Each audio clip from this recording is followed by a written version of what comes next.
आराम से।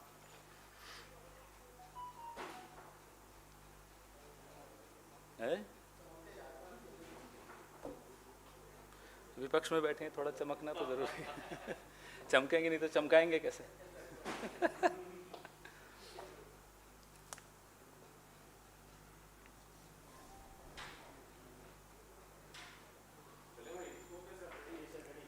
रेडी? नमस्कार साथियों, आज यहां से कुछ किलोमीटर दूर छद्म राष्ट्रवादियों का एक राष्ट्रीय कार्यकारिणी की बैठक हो रही है, दिल्ली में ही। कल हमने आपके सामने पेंटागन की वार्षिक रिपोर्ट साझा की, जिसमें यह जाहिर किया गया था कि कैसे चीन ने भारत की अरुणाचल प्रदेश की सीमा के 4.5 किलोमीटर भीतर घुसकर गांव बनाया है। आज मीडिया के माध्यम से जीओसी इन कमांड, जो ईस्टर्न आर्मी कमांड के जीओसी हैं, उनके हवाले से यह खबर आई कि चुंबी वैली, चुंबी घाटी जो है, में सक्रियता से चीन इंफ्रास्ट्रक्चर बना रहा है, सड़कों का जाल बिछा रहा है, फाइबर ऑप्टिक केबल डाल रहा है और अपनी मौजूदगी को एक तरह से वहां दर्ज करा रहा है। धन्यवाद। चुंबी वैली सीधे सीधे जो सिलीगुड़ी कॉरिडोर है उसको खतरे में डालता है। सिलीगुड़ी कॉरिडोर हमारे पूर्वोत्तर के 7 राज्यों को भारत से जोड़ता है। इसका सामरिक दृष्टि से बहुत ज्यादा महत्वपूर्ण क्षेत्र है यह। तो सीधे सीधे सिलीगुड़ी कॉरिडोर खतरे में आ रहा है। पूर्व में पिछले 18 महीनों में चीन ने अलग अलग सीमाओं के में घुसपैठ करके जो किया वो आप उससे वाकिफ हैं, जानते हैं। लद्दाख में क्या हुआ, घोघरा हॉट स्प्रिंग्स में क्या हुआ, डेप्सांग में क्या हुआ, और पिछले महीने उत्तराखंड में कैसे बाराहोटी में घुसपैठ करके हमारे पुल तोड़ के चीन की पीएलए वापस गई। दौलत बेग ओल्डी सेक्टर में जो हमारी हवाई पट्टी है वो सीधे सीधे चीन की तोपों की रेंज में आ गई। ये पिछले 18 महीने में हुआ। चीन तिब्बत व नेपाल बॉर्डर को जोड़ते हुए एक हाईवे बना देता है, भारत सरकार चुप रहती। चीन भूटान के साथ सीधे संवाद करता है, अपने संबंध बनाता है, एमओयू साइन करता है, नक्शे अप्रूव करता है, भारत सरकार चुप रहती है। ये मैं भी पड़ोस की बात बता रहा हूं आपको, हमारे पड़ोसी देशों की बात। चीन श्रीलंका में बंदरगाह ले लेता है, भारत सरकार चुप रहती है। चीन मालदीव्स में द्वीप हथिया लेता है और वो द्वीप हथियाने से हमें खतरा है। सीधे सीधे भारत के विपरीत जाती है यह बात, लेकिन भारत सरकार चुप है। चीन पाकिस्तान के ग्वादर पोर्ट को हथिया लेता है, भारत सरकार चुप है। चीन पाकिस्तान के अलावा मालदीव्स, भूटान, नेपाल, श्रीलंका, इन सब में सक्रिय हो जाता है, हमारे सामरिक हितों के खिलाफ सक्रिय हो रहा है, भारत सरकार चुप है। और जब भारत सरकार बोलती है तो क्लीन चिट दे देती है। यह हुई पड़ोसी मुल्कों की बात। लद्दाख, सिक्किम, उत्तराखंड, अरुणाचल प्रदेश और अब सिलीगुड़ी कॉरिडोर। अब भी भारत सरकार चुप क्यों है? हम इन छद्म राष्ट्रवादियों से यह आह्वान करते हैं कि आज मुंह खोलें और देश को बताएं, देश के सामने सच बोलें। क्लीन चिट वापस लें। कल ही हमने मांग की थी, आज हम मांग करते हैं कि आपकी राष्ट्रीय कार्यकारिणी की बैठक चल रही है, इसमें आप साझा कीजिए असली जानकारी। देश को चारों तरफ से जो चीन का खतरा आ रहा है उसमें आप क्या करने वाले हैं, कब बोलेंगे, क्या बोलेंगे? आज हम आपके माध्यम से यह आह्वान उनसे करते हैं। उस क्लीन चिट का इतना भारी नुकसान हुआ, मैंने अभी वो नुकसान आपके सामने गिनाए हैं, और भी कई नुकसान हैं, लेकिन व्यापार फिर से पटड़ी पर आ गया है। चीन के साथ 67% बढ़ गया है 6 महीने में। ऐप जिनको बैन करके बड़ी पीठ ठोकी गई थी एक दूसरे की, सब मंत्रियों ने प्रधानमंत्री की पीठ थपथपाई कि साहब ऐप बैन कर दी। वहां मैप पे हमला हो रहा था, बैन ऐप की जा रही थी। आज वो ऐप पे भी बैन कहां है मुझे बताइए। तो इसलिए इनका छद्म राष्ट्रवाद, सीमाओं पर उसका ज्वलंत उदाहरण आपको चारों तरफ दिख रहा है। यह है इनका राष्ट्रवाद, जिसमें राष्ट्र की सीमाओं की कोई चिंता नहीं है। लाल आंखें देश के भीतर पत्रकारों को दिखाई जाती हैं, एक्टिविस्ट को दिखाई जाती हैं, विपक्ष को दिखाई जाती हैं। वादा किया था लाल आंख देश के दुश्मनों को दिखाई जाएंगी। उम्मीद करता हूं आपके माध्यम से इन छद्म राष्ट्रवादियों पर आज कोई दबाव पड़ेगा और चीन पर प्रधानमंत्री 2 चीजें करेंगे। एक तो क्लीन चिट वापस लेंगे, दूसरा चीन के ऊपर कड़े से कड़े शब्दों में कुछ बात कहेंगे, कोई वक्तव्य देंगे, जिससे देश को यह भरोसा हो कि देश सुरक्षित हाथों में है। वो भरोसा खत्म हो चुका है। The pseudo nationalists are holding a national executive today, some few kilometers from here in Delhi. This is an occasion on which we want to ask these pseudo nationalists, will you open your mouth and say something on the growing threat of China across all our borders? Yesterday we shared the Pentagon report, the annual report of Pentagon with you, in which it was exposed how China entered into our territory in Arunachal Pradesh and constructed a village, a dual-use village.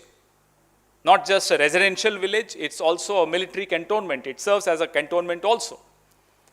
Today we read in the media, the GOC in command, the GOC in chief of the Eastern Army Command, has said that China is getting active and building infrastructure and roads and highways in the Chumbi Valley. Chumbi Valley directly affects and threatens the Siliguri corridor, the chicken's neck, which connects our 7 northeastern states with India. That's the strategic importance of the Siliguri corridor. Over the last 18 months, we have seen how China has intruded upon Ladakh in our territory, Arunachal Pradesh, Uttarakhand. They entered, destroyed our bridge and left. And now the Siliguri corridor is also endangered. The Prime Minister doesn't open his mouth, doesn't listen to these voices from experts, from veterans, from media, from opposition. And when he does open his mouth, he issues a clean chit to China. The massive price that the country has paid of that clean chit will go down in history as the biggest blunder of this Prime Minister. Therefore, today, on this occasion, when these pseudo-nationalists are assembling here, we draw upon your attention to the fact that China is increasing its influence across all our neighboring countries. With Bhutan, they have entered into a direct dialogue. Never before it has happened. There is an MOU signed between Bhutan and China. They are sharing maps. There are villages being constructed in Bhutanese territories. Islands are being taken away in Maldives by China. Port, the Colombo port in Sri Lanka. The highway connecting Nepalese border with Tibet. These are some of the examples of the growing influence of China around our country with our neighbors. Maldives, Bhutan, Nepal, Pakistan, Sri Lanka. And when it comes to our own territory, we have been sharing all those details with you, whether it was Daulat Beg Oldi sector, where our airfield comes in the range of their artillery. Whether it's the Depsang Valley, whether it's Hot Springs, whether it's Ghogra, whether it's Arunachal Pradesh. So today we demand the so-called national executive of this pseudo-nationalist party needs to come out, say something on China, share with the country. Deadline on when will you be able to push China back from our territory? And what are you doing to reduce Chinese influence in our neighborhood? What has happened in Afghanistan only helps two people, two countries, Pakistan and China. We pay a price for what happens around in our neighborhood and we are quiet. We don't hear a word being spoken by this government. Your questions, please.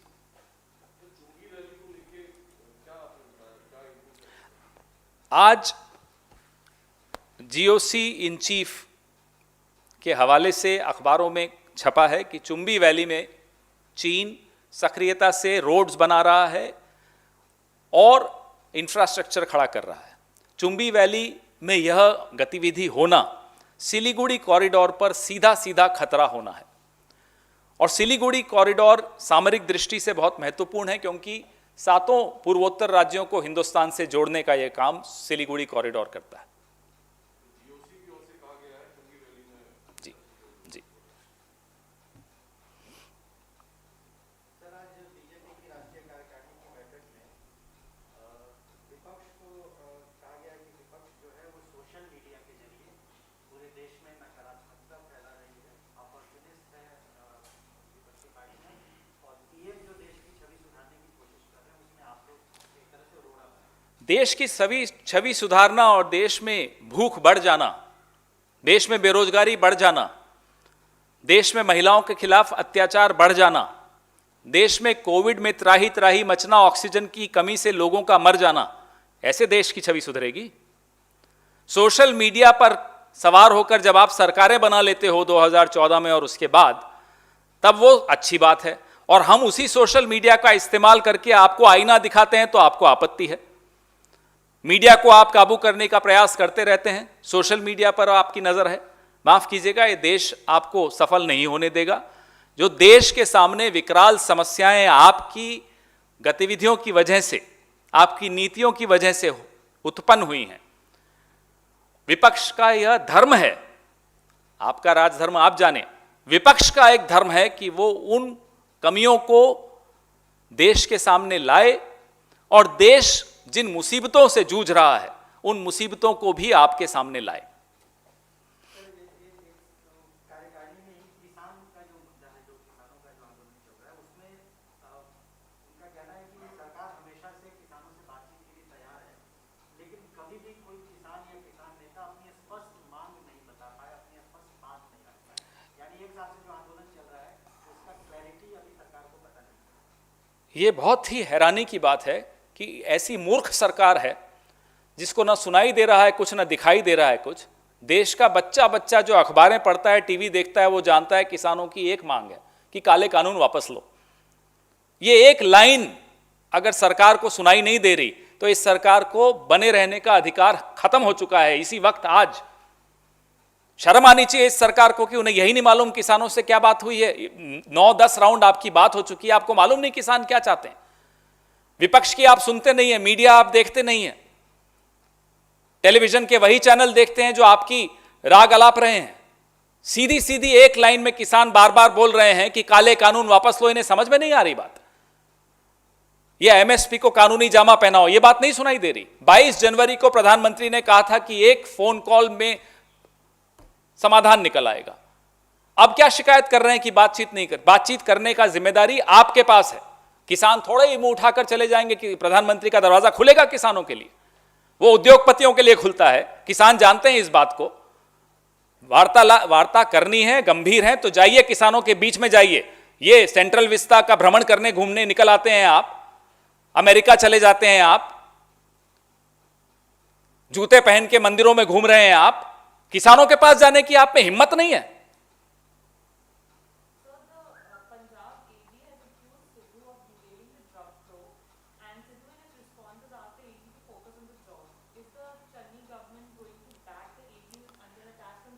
Whether it's the government, whether it's the PCC, whether it's the various arms of the government in Punjab, everybody is focusing and is focused and will continue to be focused on their jobs at hand.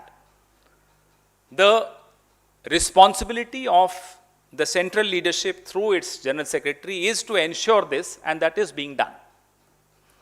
Another question, Punjab has just announced reduction in petrol and diesel prices. Other publishers still Well, some parties reduce prices after losing elections. Some reduce prices before winning elections. That's what has happened in Punjab. That's what will happen in other states soon. It's being discussed. Sir दुनिया के नेताओं के list में प्रधानमंत्री मोदी का number 1 नाम आया है। भारत सरकार के तमाम मंत्रियों को बधाई दे रहे हैं, कह रहे हैं कि उनके काम की तारीफ की जा रही है और जिस तरह से कोरोना टाइम में और उन्होंने काम किया, इस वजह से उनको सराहना मिल रही है। जिस संस्था ने ये सर्वे किया उसका नाम बताइए, उसकी सैंपल साइज बताइए। 2126 की सैंपल साइज है, उस संस्था का नाम मुझे याद नहीं है। एक ही बार सुना था और उसके बाद शायद सुनाई देगा भी नहीं। वो याद है आपको, एक मार्केटिंग अवार्ड भी मिला था प्राइम मिनिस्टर को। विश्व का सबसे बड़ा मार्केटिंग गुरु कौन सी संस्था थी भूल गए हम भी, प्रधानमंत्री भी भूल गए होंगे। तो इस तरह के नाटक और नौटंकी करना प्रधानमंत्री को शोभा नहीं देता। इन्हें हर 6 महीने में ये आभास दिलवाना होता है अपने आप को कि मैं प्रधानमंत्री हूं, तो अपनी पीठ थपथपा देते हैं। अरे आपको आभास क्यों नहीं है आप प्रधानमंत्री हैं? सिर्फ वाहवाही बटोरना, वो भी नकली झूठी वाहवाही बटोरना। कभी उसके लिए आप विदेश चले जाते हो साहब, वहां किराए के लोग इकट्ठा करके तालियां तालियां तालियां। आपको कब आभास होगा कि 8 साल हुए आपको प्रधानमंत्री हुए, पौने 8 साल। अब भी अगर आभास नहीं हो रहा तो माफ कीजिएगा, चलिए रास्ता खाली करिए, दूसरे किसी को आने दीजिए। ये किस तरह का कोई गंभीर, कोई मर्यादा, प्रधानमंत्री में एक मर्यादा होती है। ये पहला और अंतिम प्रधानमंत्री है जिसमें इतनी लेश मात्र भी मर्यादा नहीं है। अब कहीं से कोई सर्वे करवा दिया 2000 लोगों का, पूरे विश्व की आबादी कितनी है साहब, उसमें 2000 लोगों का सर्वे करा के अपनी पीठ थपथपा रहे हैं। चलिए वह भी, उससे अगर आपको खुशी मिलती है ले लीजिए खुशी। देश के लिए तो कुछ करिए। चीन की सीमा, जो भारत की सीमाओं में चीन सक्रिय हो रहा है, उस पर कुछ करिए, बेरोजगारी पे कुछ करिए, रसोई गैस पे कुछ करिए।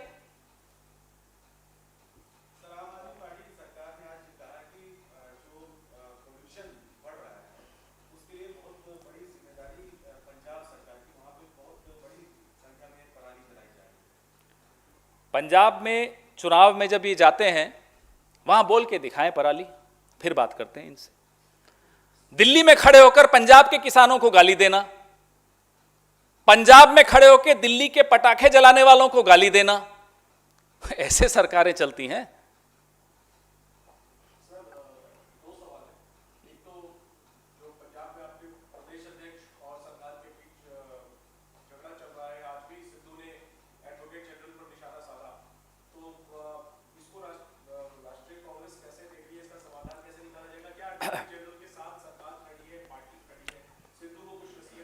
जैन जी, पंजाब सरकार और कांग्रेस पार्टी पंजाब की जनता के साथ खड़ी है, और यह स्पष्ट बात है। जिसको आप झगड़ा कहते हैं वो झगड़ा नहीं है, अपनी अपनी कार्यशैली है, अपने अपना स्टाइल है, बात करने का, संवाद करने का एक तरीका है। सबका अलग अलग तरीका होता है। पंजाब की जनता के हितों की रक्षा करने की जिम्मेदारी पंजाब सरकार की भी है और पंजाब प्रदेश कांग्रेस कमेटी की भी है। और इस जिम्मेदारी से न सरकार बच के भागेगी, न हमारी संस्था बच के, हमारा संगठन बच के भागेगा। दोनों मिलकर कंधे से कंधा मिलाकर इस जिम्मेदारी को निर्वहन करेंगे। आज पंजाब में दिवाली 1 हफ्ते पहले मनाई जानी शुरू हुई, जब बिजली के दर कम किए गए। उसके बाद आज पेट्रोल और डीजल के जिस तरह से कीमतें घटाई गई, आज फिर वहां दिवाली मनाई जा रही। Sorry? No, we don't. This is a very healthy discourse that we have in our party. It's a very healthy style. You may agree with some of their styles, you may not agree with it. But what they are talking about is their perspective of how things should be done. Maybe you feel they should not do it publicly, maybe I feel they should do it privately. Fair enough, that's a different point of view. But each one of us is concerned for certain issues, on certain issues which are being addressed.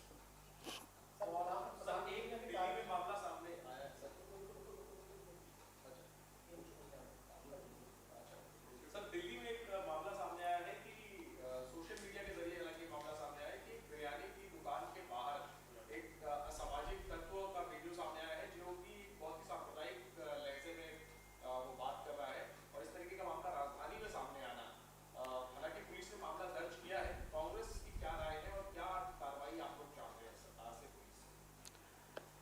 जो जहर घोला जा रहा है आज से नहीं, पिछले 7-8 साल से समाज में, उसको सीधे सीधे सरकार और रूलिंग पार्टी का आशीर्वाद है। इसमें किसी को कोई संशय नहीं होना चाहिए। कभी मेहंदी लगाने वालों पर आपको आपत्ति हो जाती है, कभी फल बेचने वाले को पर आपको आपत्ति हो जाती है। आप बहाने ढूंढ रहे हो किस तरह से जहर फैलाई जाए समाज में। भारत एक देश से भी बड़ा एक सभ्यता है और इस सभ्यता को बहुत अच्छी तरह आता है एक दूसरे के साथ जीना। यह बात कान खोलकर नरेंद्र मोदी, अमित शाह और उनके तथाकथित अध्यक्ष नड्डा जी और वो नागपुर वाले रिमोट कंट्रोलर मोहन भागवत समझ लें तो अच्छा होगा। जितना जल्दी समझें उतना उनके लिए अच्छा होगा। देश की चिंता उन्हें नहीं करनी, देश अपनी चिंता खुद कर सकता है। उम्मीद करते हैं कि पुलिस बिना किसी राजनीतिक दबाव के सक्रियता से सही कदम उठाएगी और इस देश में, इस प्रदेश में, दिल्ली में, राजधानी में कानून और व्यवस्था बनाए रखेगी। सर, प्रधानमंत्री ने कहा है राष्ट्रीय कार्यकारिणी में कि सेवा ही सबसे बड़ी पूजा है और इस कोरोना काल में बीजेपी के कार्यकर्ताओं ने सेवा की नई संस्कृति अब इसमें ये अब वहां भी बैठकर मजाक कर रहे हैं। देखिए, कोरोना काल में आप देश में किसी से पूछ लीजिए कि सबसे ज्यादा सक्रिय संगठन कौन सा था, कुछ उनको ऑप्शंस देने की जरूरत नहीं है, जैसे मल्टीपल चॉइस क्वेश्चन होता है उसकी भी जरूरत नहीं है।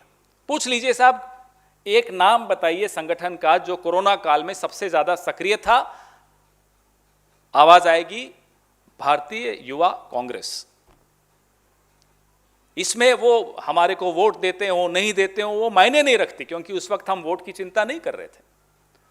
और फिर आप दूसरा सवाल पूछिएगा उन्हीं लोगों से कि ऐसा एक संगठन जो बिल्कुल नहीं नजर आया, वो कौन सा था?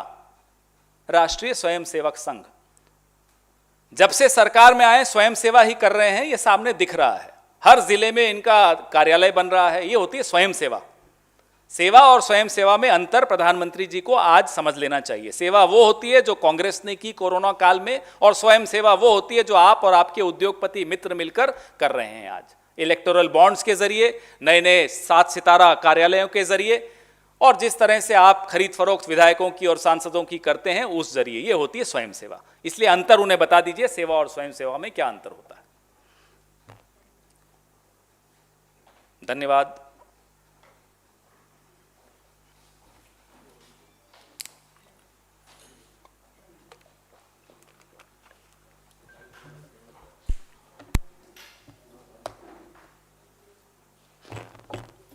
अब बाइट्स तो नहीं है ना?